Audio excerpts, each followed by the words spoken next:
बंदूक इनके हवाले कर दें और पीपल्स पार्टी वाले अच्छी तरह से फायर मरवा लो, बाकी कमी तो यही रह गई है।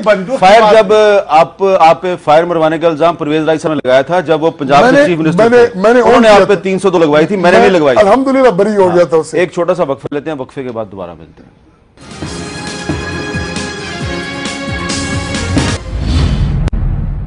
हम बजट पे गुफ्तगू कर रहे हैं और जो आपके अक्सर जो हमारे व्यूअर्स हैं उनके दिलो दिमाग में ये सवाल पैदा हो रहा होगा कि आपके और आम पाकिस्तानियों के मसाइल में दिन ब दिन इजाफा हो रहा है, लेकिन यहाँ जो गुफ्तगू हो रही है इस गुफ्तगू में आपके मसाइल का हल कहीं पे नजर नहीं आ रहा। मारवी मेमन साहिबा, आप काफी देर से खामोश हैं। जरूर देखिए मारवी को प्लीज फ्लोर दीजिएगा, अच्छी बात करेंगी एक संजीदगी के साथ। मैं बात कर रहा था और आपने अपने ख्वाजा साहब की उस बात को आपने नफी कर दिया। मैंने नफी कर दी जी, आपने बेल आउट किया ना मीर साहब, वो जिस पे मैंने इस्तीफे की शर्त लगाई थी उस पे ख्वाजा साहब, मेरे ख्याल है इस्तीफा किसी अगर अवामी मफाद में को दिया जाए तो। मीर साहब मैंने अर्ज ये की थी कि मैं बात गलत नहीं कर रहा और आपने उसको माना नहीं, तो दुरुस्तगी ये है कि असरटेनमेंट जब प्राइम मिनिस्टर साहब की हुई इसमें नून लीग उनकी पार्टनर थी, वोट ऑफ कॉन्फिडेंस आया तो उसमें तमाम जमातें पार्टनर थी, तो ये स्टैंड जो है ना आप बिल्कुल सही कह हिस्टोरिकल रिकॉर्ड दुरुस्त कर दिया आपका, बहुत बहुत शुक्रिया मीर साहब।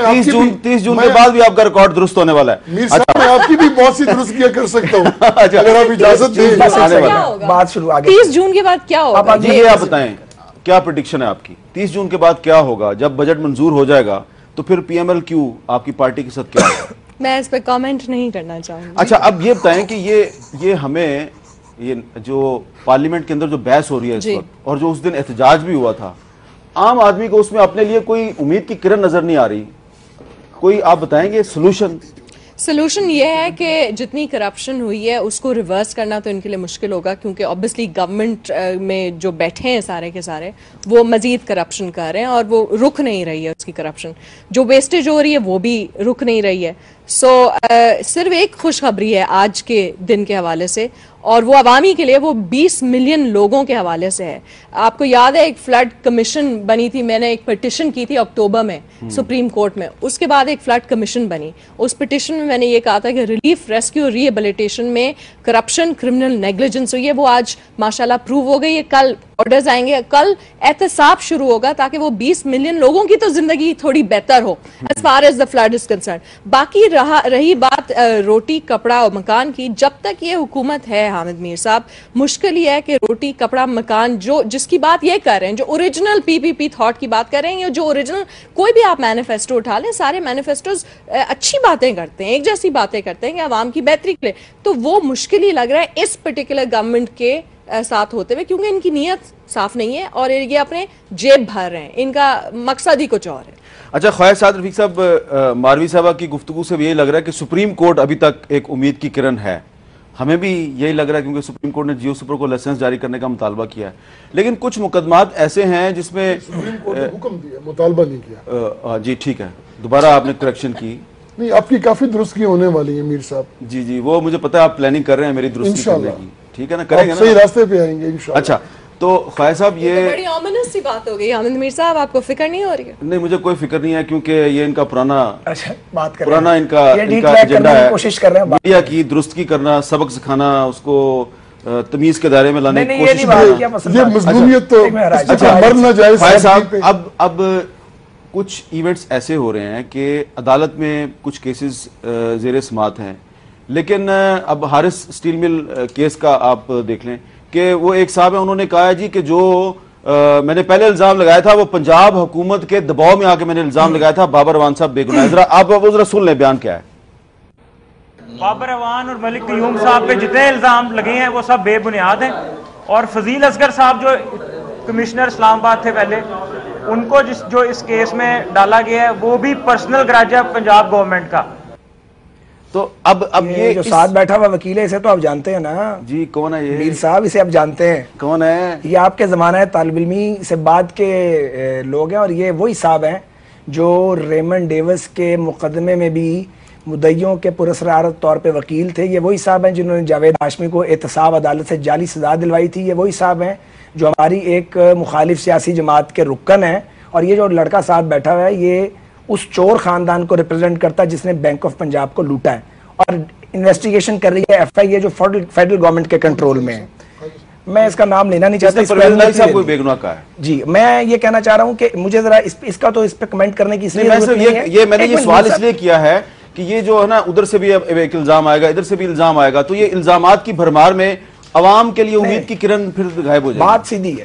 Honourable supreme court of Pakistan نے بینک آف پنجاب کے سکینڈل کا نوٹس لیا ہوا ہے.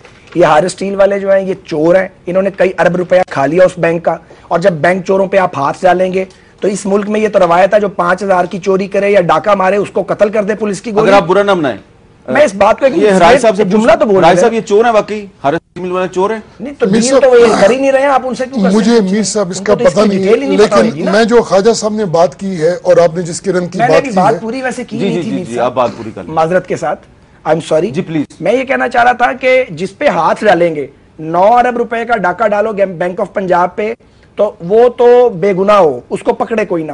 5,000 کی ڈکیتی کرو تو پولیس کی گولی سے اس کو مار دو, وہ ڈاکو قرار پائے.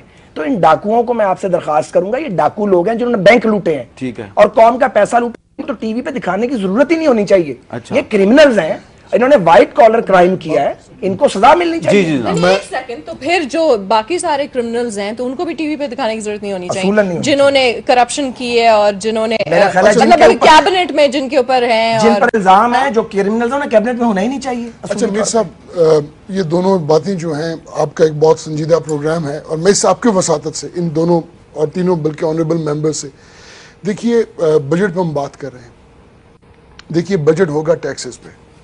حامد میر, کرپشن ایک ایسی بیماری ہے جس کا علاج اگر نہ کیا گیا تو مجھے یہ پتہ ہے, اگر میں نے ٹیکس دینا ہو اور مجھے پتہ ہو کہ یہ کرپشن میں جانا ہے تو میں ٹیکس کیوں دوں؟ بالکل ٹھیک ہے. ہم پچھلے 3 سال سے خواجہ صاحب کی جماعت, چلے ماروی تو ہماری جماعت کی ہیں, شاہ صاحب نہیں اب آپ کی جماعت کی نہیں ہے. اچھا لیٹ ہر ڈسون نا, آپ اس کی نمائندگی تو نہ کریں نا. نہیں وہ تو ان کے عمل سے ثابت ہو گیا. اچھا یار جب وقت آئے گا, اس نے کہا we'll cross the bridge once we come to it, تو آپ کیوں فیڈ کر رہے ہیں ان کو الفاظ؟ میر صاحب جو سنجیدہ گفتگو ہے, میں آپ کو جو کرن کی آپ بات کر رہے ہیں, آپ نے بڑی اچھی بات کی. میں صرف یہ چاہتا ہوں اس ملک کے اندر اگر میں گناہ گار ہوں کرپشن میں تو میں کوئی رعایت نہیں مانگتا. کرپشن کا اگر ہم نے علاج نکال لیا ہم تمام جماعتوں نے, تو یقین مان جائیے یہ ہماری جو ہے نا, جس کی بات ناصر شاہ صاحب نے کی تھی کہ ہمیں کسی کی ہمیں ایڈ کی ضرورت نہیں, ہماری خود اعتمادی آخری ایک جملے بحال ہو جائے. بات کروں گا میرے صاحب, ہم 342 لوگ ہیں, بولتے ہیں چیریٹی بگنز فرام ہوم. ہم 342 لوگوں کو چاہیے کہ اپنے اثاثے, اپنی انکم, اپنی سورس آف انکم, اپنے خاندان کی انکم جو اپنے بیویوں کے نام کی ہے, اپنے بچوں کے نام کی ہے, جس کے نام ہے, سچ بول کے اس اسمبلی میں پہلے ہم داخل کریں اپنے گوشوارے, پہلے ہم خود اپنے سے ٹیکس دیں اسمبلی میں. ٹھیک ہے, لوگوں سے آپ جی آپ چاروں کا بہت بہت شکریہ. ایک آخر میں اچھی بات کی ہے رضا یاد رائے صاحب نے, ایک اچھی بات کی ہے کہ کرپشن جو ہے وہ جب تک ختم نہیں ہوگی پاکستانی عوام کے لیے امید کی کرن پیدا نہیں ہوگی. لیکن کرپشن کو ختم کرنے کے لیے سپریم کورٹ آف پاکستان جو اقدامات کر رہی ہے, سپریم کورٹ آف پاکستان نے جو فیصلے دیے ہیں, ان فیصلوں پہ اگر حکومت عمل درآمد نہیں کرتی اور اس حکومت میں خواہ رضا یاد رائے صاحب کی پارٹی بھی شامل ہے, تو پھر یہ بھی اس میں برابر کے قصوروار ہیں, برابر کے ذمہ دار ہیں کہ اگر supreme court of Pakistan corruption کے خاتمے کے لیے اقدامات کرتی ہے, فیصلے دیتی ہے, حکومت ان فیصلوں پہ عمل درآمد نہیں کرتی, تو یہ جو ڈیفائنس ہے اور کرپشن کو تحفظ دینے کی جو کوشش ہے, اس میں سب کے سب شامل ہیں. مجھے دیجیے اجازت, اللہ حافظ.